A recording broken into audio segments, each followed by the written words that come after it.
Hello everyone, welcome to टेक्सटरकम। आज हम लोग बात करने जा रहे हैं speed solutions of JEE mains 31 जनवरी की इवनिंग शिफ्ट के बारे में। बाकी जो शिफ्ट बची हुई है उनके सॉल्यूशंस में मैं तेजी से लेके आऊँगा। एक दो कोर्स मतलब सॉल्यूशंस है वो आज रात तक और आ जाएंगे, लेकिन अभी के लिए फिलहाल ये देख लो क्योंकि ये कर लिया है। इसमें लगभग 20-22 क्वेश्चन जो पता लगे थे उन्हें डिस्कस कर रहे हैं, और बाकी तो तुम बताओगे कि कितने सही कितने गलत हुए तुम्हारे।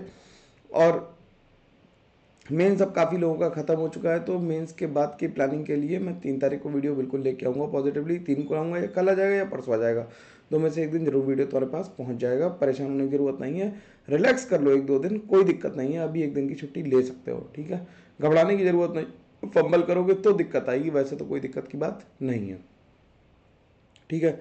तो हमें नोट्स वगैरह कहाँ पे मिलते हैं? नोट्स वगैरह हमें मिल जाते हैं nextcamp.in पे, और इसके तो मैं सीधे डिस्क्रिप्शन बॉक्स में ही डाल दे रहा हूँ सब कुछ, तो वहाँ से मिल जाएगा तुम्हें, ठीक है। तो क्वेश्चन नंबर 1 पे डिस्कशन पे आ जाते हैं सीधे। तो क्वेश्चन नंबर 1 क्या कह रहा है S8 disproportionate into H2H2O3 and H2 minus in alkyne medium. ये बिल्कुल सही बात है।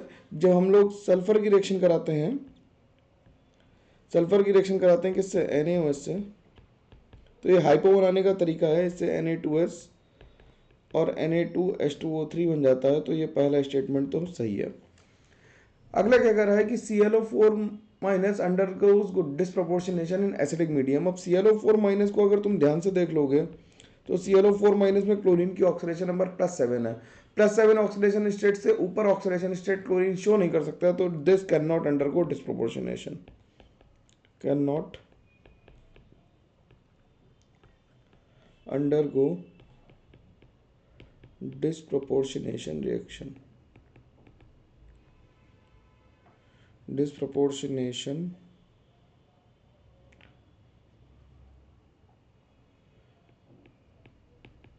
रिएक्शन, ठीक। क्योंकि ये +7 में, +7 से आगे नहीं जा सकता, तो पहला स्टेटमेंट करेक्ट है और दूसरा कैसा है? इनकरेक्ट है, ठीक है। अगले क्वेश्चन पे चलते हैं। Which of the following is correct कह रहा है। अब NiCl4 और NiCO4 के बारे में बात कर रहा है, तो NiCl4 में 2 माइनस में देखेंगे तो Na की ऑक्सीडेशन नंबर +2 है। +2 स्टेट में निकल 28 +2 का कॉन्फ़िगरेशन जो आता है वो आ जाता है क्या? Ar3D8। और Cl माइनस कैसा है? वीक लिगेंड है, तो कोई पेयरिंग वगैरह नहीं होगी। 8 इलेक्ट्रॉन फिल कर दिए जाएंगे और 2 अनपेयर्ड इलेक्ट्रॉन बचेंगे, तो ये कैसा हो जाएगा? पैरामैग्नेटिक हो जाएगा। कैसा हो जाएगा? पैरामैग्नेटिक हो जाएगा। इसी तरह से NiCO4 को जब देखोगे तो इसमें Ni 0 में होता है, तो इसका कॉन्फ़िगरेशन जब लिखोगे 28 Ni का, तो लिखोगे Ar4s2 3D8। लेकिन ये कैसा लिगेंड है? स्ट्रॉन्ग फील्ड लिगेंड है, और ये पेयरिंग करा देता है, तो 4s ऑर्बिटल को खाली करा देता है, और क्या करता है? डी में सब कुछ पेयर करा देगा। 4s से उठा के इलेक्ट्रॉन कहाँ भेज देगा? डी में भेज देगा। जब डी में इलेक्ट्रॉन भेजेगा तो ये कुछ ऐसा बन जाएगा, तो ये बन जाएगा 4s, और 0 खाली रहेगा और 4p खाली रहेगा इसका। तो अगर इसमें हाइब्रिडाइजेशन होगा तो यहाँ से होगा, और क्या बन जाएगा? sp3, और ये कैसा आ जाएगा? डायामैग्नेटिक आ जाएगा, क्योंकि सब कुछ क्या हो गया? सब कुछ जो है हमारा वो पेयर हो गया, तो इसमें कोई दिक्कत की बात नहीं है। तो पहला कैसा है? NiCl4 पैरामैग्नेटिक है, और NiCO4 कैसा है? डायामैग्नेटिक है। सिंपल सी बात है, आसानी से समझ में आ जानी चाहिए। अगला क्वेश्चन क्या कर रहा है? अगला क्वेश्चन क्या कर रहा है? अगला क्वेश्चन कर रहा है कि among 15th group hydrides the radiation character decreases नहीं, इंक्रीज करता है। टॉप टू बॉटम आने में क्या करता है? इंक्रीज करता है। ऊपर से नीचे आते हैं तो क्या करता है? ग्रुप 15 के हाइड्राइड्स का जो रेडिएशन करेक्टर है वो इंक्रीज करता है, तो ये स्टेटमेंट गलत हो जाएगी। और E2O3 and E2O5 are always basic नहीं होते। जैसे अगर तुम लिख लो N2O3 तो एसिडिक होता है। काउंटर एग्जाम्पल सोच लो तुरंत, ग्रुप 15 वाले कह रहे हैं। N2O5 भी कैसा है? एसिडिक है। तो ऑलवेज नहीं, हाँ कभी कभी बेसिक होंगे। अगर मेटल से ले लेंगे तो बेसिक आ जाएंगे, लेकिन अभी तो ये फिलहाल क्या है? एसिडिक है। तो क्या हो गया? दोनों स्टेटमेंट कैसे हो गए हमारे? गलत हो गए, ठीक। अगले क्वेश्चन पे चलते हैं। कह रहा है which of the following has maximum ionic character. Ionic character के लिए सबसे ज़्यादा आयनिक कौन सा है? KCl। आयनिक करेक्टर हम देखते हैं किससे? पोलराइजेशन से। तो आयनिक करेक्टर हम कैसे चेक करते हैं? पोलराइजेशन से। कैसे चेक करते हैं? प्रोपोर्शनल नहीं लिखते, कैसे चेक करते हैं? पोलराइजेशन से, एंड या पोलराइजेबिलिटी से, पोलराइजेबिलिटी से लिख लेते हैं। पोलराइजेबिलिटी एंड पोलराइजिंग पावर से। अब इसमें सब जगह सी एल है तो पोलराइजिंगबिलिटी की तो कोई बात ही नहीं आ रही। पोलराइजिंग पावर की बात करें तो पोलराइजिंग पावर जो होती है, जो पावर होती है वो होती है साइज के इन्वर्सली प्रोपोर्शनल होती है और चार्ज के डायरेक्टली प्रोपोर्शनल होती है। ठीक, और किस पर डिपेंड करती है? नोबल गैस कॉन्फ़िगरेशन वालों की पोलराइजिंग पावर सबसे कम होती है। ठीक है, और जो non neither noble not pseudo noble होते हैं उनकी सबसे ज़्यादा होती है। तो आंसर क्या आ जाएगा? KCl आ जाएगा। ठीक है, बिल्कुल अच्छा सवाल था, ये तो आसानी से हो जाने वाला था। अगला क्या कर रहा है? अगला कह रहा है कि क्रोमियम+3 में हमें कॉन्फ़िगरेशन लिखना है ऑक्टाइडल कॉम्प्लेक्सेस का T2G और EG के फॉर्म में। तो क्रोमियम अगर हमें दिया हुआ है H2O6 3+, तो वाटर कैसा है? वीक लिगेंड है, वीक फील्ड लिगेंड है, सब में यही है। तो क्रोमियम+3 का इलेक्ट्रॉनिक कॉन्फ़िगरेशन लिख लो भाई। क्रोमियम+3 कैसा आ जाएगा? Ar3D3 आ जाएगा। अब जब कॉम्प्लेक्स लिखोगे तो नीचे वाले ऑर्बिटल कौन से होते हैं? T2G, और ये कौन से होते हैं? ये EG होते हैं। तो इसी में तीनों इलेक्ट्रॉन आ जाएंगे। तो इसका कॉन्फ़िगरेशन आ जाएगा T2G3 EG0। तो इसका आंसर आ गया 2। अब फर्स्ट का 2 देखो एक ही ऑप्शन में दिया हुआ है तो आंसर तो आ गया ए। इसके आगे तो कहीं बढ़ने की जरूरत नहीं, फिर भी क्रॉस वेरीफाई कर लेते हैं। Fe3+ को भी देख लो जरा ध्यान से। Fe3+ को जब देखोगे तो Fe की ऑक्सीडेशन नंबर कितनी आ गई? 3 आ गई। अगर +3 में आ गई तो Ar और बन गया 3d5। 3d5 में इलेक्ट्रॉन कहाँ जाएंगे? वीक फील्ड लिगेंड है, तो जब बाइफर्केशन करेंगे इलेक्ट्रॉन्स का तो दोनों में डिस्ट्रीब्यूट होंगे। तो आ जाएगा T2G3 और EG2। तो T2G3 और EG2 वाला ऑप्शन आ गया 3। तो कन्फर्म हो गया अब तो। ठीक, Ni के साथ Ni में 8 इलेक्ट्रॉन है तो 8 इलेक्ट्रॉन वाला एक ही ऑप्शन है। और वेनेडियम में वेनेडियम+3 में यानी कि 2 इलेक्ट्रॉन है तो 2 वाला एक ऑप्शन है। तो इसका आंसर क्या आ जाएगा? 1 आ जाएगा। ठीक है, अगला सवाल देखते हैं। अगला सवाल कह रहा था quantum number of outermost electron for the के आउटरमोस्ट इलेक्ट्रॉन ऑफ द के एटम आर गिवन बाय। तो के अगर पोटेशियम का हम इलेक्ट्रॉनिक कॉन्फ़िगरेशन लिखें तो 1s2 2s2 2p6 3s2 3p6 और 4s1। तो 4s1 के बारे में बात करनी है। 4s1 के बारे में n की वैल्यू कितनी हो गई? 4। l की वैल्यू कितनी हो गई? n की वैल्यू भी 0 हो गई और s की वैल्यू हो गई +½ तो आंसर हमारा ए आ जाएगा। सिंपल है। तो एल की वैल्यू अगर ऐसा ऑर्बिटल के लिए एल की वैल्यू कितनी होती है? ऐसे तो लिखते हैं कि एल वैल्यूज अगर हमें लिखनी हो तो हम क्या लिखते हैं? 0 1 2 3 और SPDF, ऐसे ही तो करते हैं। ठीक है ना, अगला क्वेश्चन देखते हैं। अगला क्वेश्चन कह रहा है what is the product form in the given reaction? क्या बना होगा? अब DCl से रिएक्शन करानी है तो DCl से जब इस पर इलेक्ट्रॉन इधर गया होगा तो ये इलेक्ट्रॉन पेयर इधर घूमा होगा, इसने डी पे अटैक करा होगा तो क्या बन गया? ये यहाँ पे लग गया होगा डी, यहाँ पे बन गया कार्बोकेटाइन और यहाँ बन गया CH3। फिर Cl- ने यहीं पे अटैक कर दिया होगा तो आंसर आ गया ए। सिंपल है बिल्कुल, ये तो मार्कोनिकॉफ रूल से भी कर देते तब भी आंसर आ जाता। ठीक, तो आंसर आ गया इसका। अगला क्वेश्चन क्या कह रहा है? अगला क्वेश्चन कह रहा है कि major product form by the following reaction. अब ये कौन सी रिएक्शन कराई है? फ्रीडल क्राफ्ट एसाइलेशन कराई है। ये कौन सी है रिएक्शन का नाम बताओ? फ्रीडल क्राफ्ट एसाइलेशन है। फ्रीडल क्राफ्ट एसाइलेशन है। फ्रीडल क्राफ्ट एसाइलेशन में क्या होगा?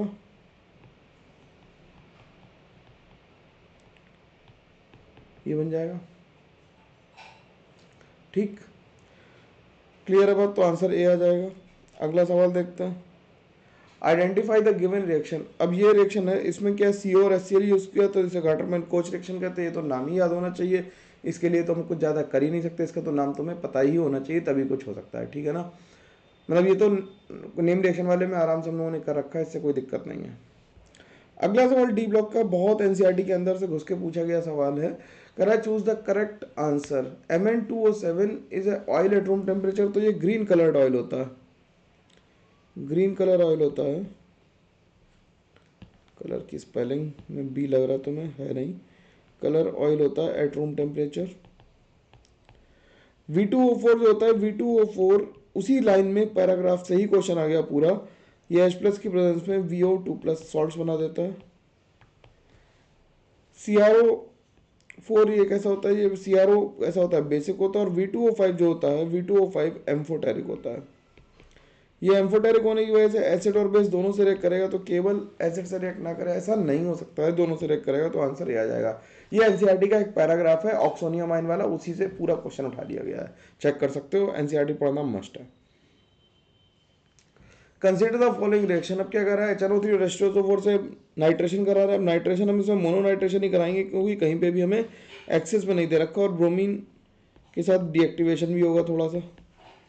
और फिर उसके बाद क्या है, SNAR है, ये तो क्या है, ये SNAR है, तो यहाँ पे OH लग गया और यहाँ पे बन गया NO2। ठीक, तो डायरेक्टली आंसर आ जाएगा बी। तीनों जगह नाइट्रेशन नहीं कराई क्योंकि हमें एक्सेस में नहीं दे रखा था इसलिए। ठीक है, अगला क्वेश्चन फिर से बेंजीन वाला आ गया। क्या कर रहा है, कह रहा है which of the which what will be the reactivity order of the following compound towards the electrophilic substitution reaction. अब इलेक्ट्रोफिलिक एरोमेटिक सब्स्टिट्यूशन कराना है तो हम क्या देखेंगे, रिंग का एक्टिवेशन चेक करेंगे, रिंग की हम क्या चेक करेंगे, electron density,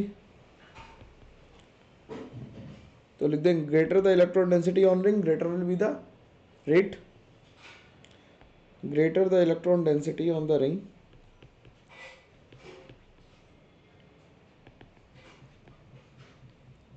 density on the ring greater will be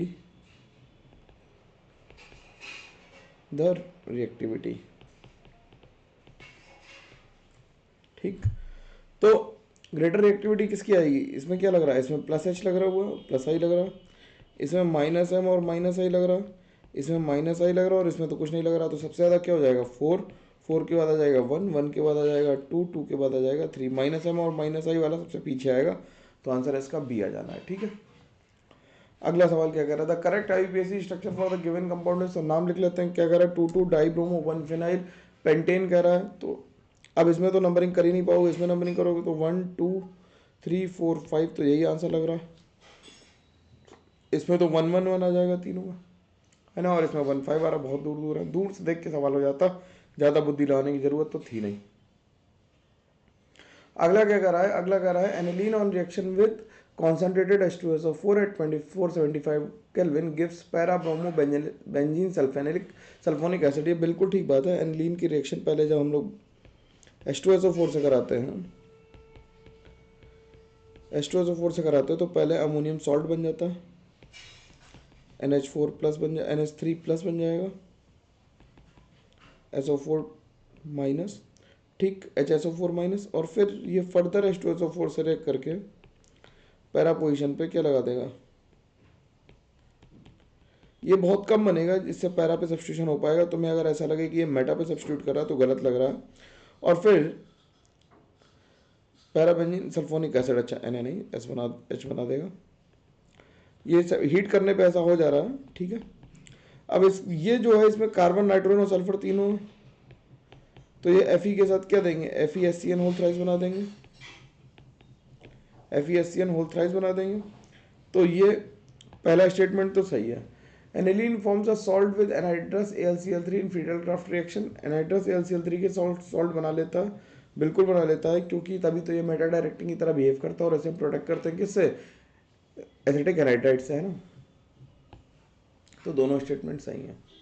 अगला क्या कर रहा है, कंसीडर द फॉलोइंग रिएक्शन, हमें रिएक्शन से प्रोडक्ट बताना है। अब इसके ऑप्शन नहीं पता थे यार, देखो ये पैरा पे मिथाइल लगा हुआ है, तो सिंपल बात है कि ये क्या करेगा, ये नाइट्रोजन पे अटैक करके एजो कपलिंग कर देगा और SO3Na बना देगा।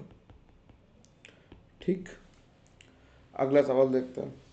अगला सवाल तो रिपीट क्वेश्चन आया है, ये कौन सी शिफ्ट में था, मेरे को लगता है जनवरी की फर्स्ट शिफ्ट में ही था, कि the above reaction the correct relation between Kp alpha and equilibrium constant. ये आंसर तो इसका हमें याद है क्योंकि मेरा लगाया हुआ सवाल है, फिर भी अगर तुमने वो वीडियो सोल्यूशन देखे होंगे तो मैं श्योर हूँ कि ये आ चुका है। कौन शिफ्ट में आया कमेंट करके बताना अगर किसी की शिफ्ट में आया हो तो। 1 ले लेते, 0 0 t इक्वल्स टू 0 पे, t इक्वल्स टू टी पे क्या ले लिया, 1 माइनस अल्फा, ये अल्फा और ये अल्फा बाई 2 हो गया। तो पार्शियल प्रेशर ऑफ बी कितना हो गया, alpha upon 1 plus alpha by 2 into P. Partial pressure of C कितना हो गया, alpha by 2 into P divided by 1 plus alpha by 2। और पार्शियल प्रेशर ऑफ ए किसके बराबर हो गया, alpha into 1 - alpha into P divided by 1 + अल्फा/2। के पी की वैल्यू निकालनी है, तो के पी की वैल्यू होगी partial pressure of B into partial pressure of C की power 1/2 divided by partial pressure of A. तो ये आएगा alpha into P divided by 1 + अल्फा/2 इंटू पी डिवाइडेड बाई 1 + अल्फा/2 की power 1/2 divided by 1 - alpha into P divided by 1 + अल्फा/2। तो इससे ये कैंसिल हो जाएगा, ये रूट टू सब सेट कर दें तो आ जाएगा अल्फा की पावर 3/2 इंटू पी, एक पी से पी कैंसिल हो जाएगा, पी की power 1/2 divided by 1 - alpha into 2 + alpha की पावर 1/2। सब कुछ सेट हो जाएगा अपने आप, कोई टेंशन की बात नहीं, आंसर हमारा डी आ जाएगा। ठीक है, ये सवाल करा हुआ था, बिल्कुल करा हुआ था, मैं श्योर हूँ 100%। ठीक है, अब कह रहा है number of structural isomeric product formed by the monochlorination of 2-methyl butane in presence of sunlight।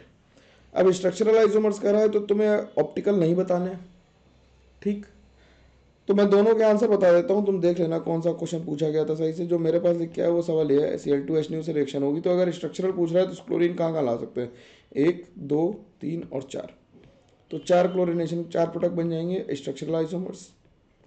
Out of 4 this one is chiral and this one is chiral. जब ये, अब इसे कायरल देखने के लिए मैं बना देता हूँ, ये कायरल है तो यहाँ से 2 बनेंगे, और जब तुम क्लोरीन यहाँ पे लगा दोगे तो ये भी कायरल हो जाएगा, तो 2 यहाँ से बन जाएंगे, तो टोटल बन जाएंगे, टोटल आइसोमर्स कितने बन जाएंगे, टोटल आइसोमर्स बनेंगे 6। ठीक है, 6 आइसोमर टोटल बनेंगे और 4 बनेंगे वैसे, तो आंसर इसका या तो 4 लिखो, अगर ऑप्टिकल का है तो 6 आएगा आंसर। ठीक है ना, स्ट्रक्चरल आइसोमर तो 4 ही बन रहे हैं। अगला सवाल क्या कह रहा है, अगला सवाल कह रहा है the number of moles of H+ required by 1 mole of MnO4 - to oxidise oxalate ion 2CO2। तो ये रेडॉक्स रिएक्शन की पहली रिएक्शन बैलेंस करना मैंने यही सिखाई थी, और यही रिएक्शन मैंने कही थी हर बार आती है, इस बार भी आ गई, देखो। अच्छा, तो ये रिएक्शन तो मेरे को तो याद है, MnO4 वैसे अगर पूरी लिख दे बैलेंस करके तो 5C2O4 2- + 16H+ gives twice Mn2+ + 10CO2 + 8H2O। तो 1 मोल के लिए कितने लग गए, 8 लग गए, 2 के लिए 16 लग रहा है, तो 1 के लिए कितने लग जाएंगे, 8। अगला सवाल क्या कह रहा है, how many of the following vitamin are stored in human body. अब ह्यूमन बॉडी में कौन कौन स्टोर हो जाता है, तो एडैक होते हैं, ADE ये स्टोर हो जाते हैं ह्यूमन बॉडी में। ठीक, ये क्यों स्टोर हो जाते हैं, because they are fat soluble, because they are fat soluble, ये स्टोर हो जाते हैं। ठीक, और जो बी और सी होते हैं ये वाटर सॉल्युबल होते हैं, ये वाटर सॉल्युबल होते हैं, ये वाटर सॉल्युबल होते हैं, और वाटर सॉल्युबल होने की वजह से इन्हें लगातार इनटेक करना पड़ता है। ठीक है, अगला देखते हैं, अगला क्या कह रहा है, 1 mole of an ideal gas expands from 10 litre to 100 litre at 300 kelvin. If the expansion is takes place irreversibly and isothermally then the magnitude of work. अब मैग्नीट्यूड ऑफ वर्क पूछा तो सीधे फॉर्मूला लगा देना, delta W is equal to -nRT log -nRT या 2.303 लिख देते पूरे, 2.303 nRT लॉग ऑफ V2/V1। बस इतना ही सवाल था, 2.303, n की वैल्यू 1, r की वैल्यू 8.314, t की वैल्यू 300, लॉग के अंदर आ गया 100/10, तो ये तो वैसे भी 1 हो गया, तो इसे मल्टीप्लाई कर लो, -2.303 इंटू 8.314 इंटू 300, इसे मल्टीप्लाई कर लो बस पूरे को, तो आ जाएगा माइनस का 5.744 किलो जूल्स, यह आंसर लिख देंगे -6 किलो जूल, और मैग्नीट्यूड लिखना था केवल हमें, तो आंसर क्या लिख देंगे, 6 लिख देंगे। ठीक, अगला सवाल क्या कर रहा है, अगला सवाल कह रहा है first half life of first order reaction is 36 hours, find out the time in hours required for a concentration of the reactant to reduce by 90%। तो उसमें तुम सीधे फॉर्मूला लिख दो, के की वैल्यू कितनी आ जाएगी, 0.693 अपॉन टी हाफ, तो आ जाएगी 0.693 अपॉन 36, तो 0.693 अपॉन 36 किसके बराबर हो जाएगा,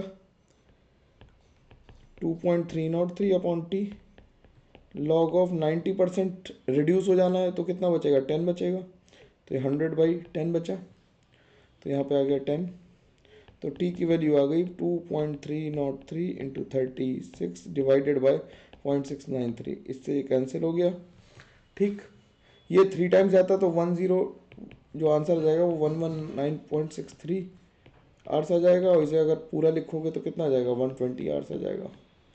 ठीक है, तो ये हमारे पास 21 क्वेश्चन हमें पता था जो हम लोगों ने 20 मिनट में डिस्कस कर दिए हैं। ठीक है, फटाफट देख लो इन्हें और बताना कि कुछ और क्वेश्चन हो तो कमेंट करके बताना, और जब भी मतलब पेपर एक्चुअल पेपर आउट हो जाएगा तो मैं सारे PYQs देख के तुम्हारे सामने फिर से मिलूंगा तब तक। ठीक है, 1-2 दिन का रेस्ट करना जरूरी है, हर किसी को वो जरूर कर लेना, बिल्कुल भी स्किप मत करना इस बात को। ठीक, चलो मिलते हैं हम लोग, तब तक के लिए thank you very much, take care, bye bye, ध्यान रखो अपना, और बाकी सोल्यूशंस भी आते रहेंगे। ठीक है, चलो बाय बाय।